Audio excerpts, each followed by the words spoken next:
So, where can we use this? There's a variety of places that you can use chakra storytelling, and sometimes I just use it spontaneously when I'm working on a client. Maybe there is an issue on the root or the sacrum or heart or whatever, and as I'm sounding into that, I just spontaneously say, well, imagine that we have this beet or this potato character. That's a good root vegetable. We have this character in your root chakra. And that potato is just surrounded with weeds and struggling to survive and can't come up through the earth. Help me find a sound that we can make to get that potato to get through those weeds and get up and get out and do what it's supposed to do. So that's one way, just spontaneously in an individual session that you can use it. Another way is just to have a client write a story.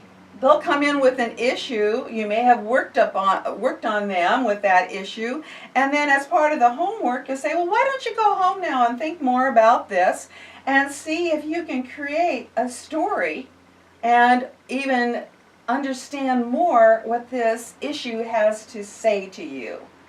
And that, again, develops their imagination. That client last week that was struggling with her imagination, writing exercise would be great. It's a really good idea. It really would be, actually. Yeah, yeah.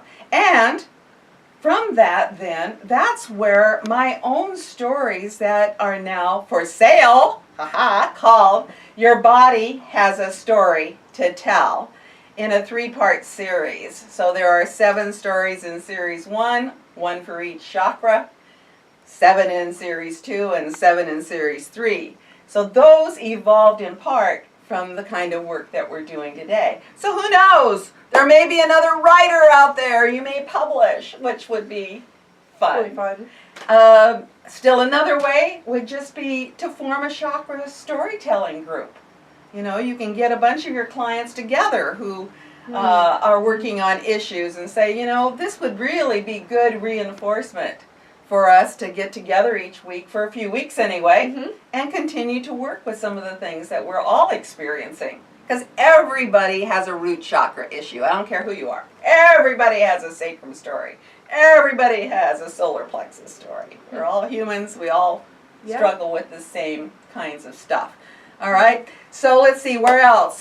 You can use this to actually develop the voice more in recording and CDs. When I first started storytelling, I didn't write them out anymore.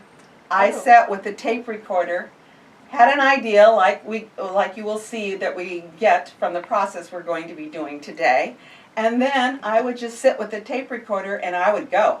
Just go. And then I would transcribe those stories and polish them and so forth. But they came spontaneously in the moment. That's really neat. Yeah, so you're developing, again, not only the imagination, spontaneity, but your ability to perform. This can be a performance gift as well. So lots of good things. You can, again, use them as a creative writing project or as a speech work or a drama. These can be things that you act out, like we did in emotional release work, but the emotionally loaded song. So all sorts of ways to use this material.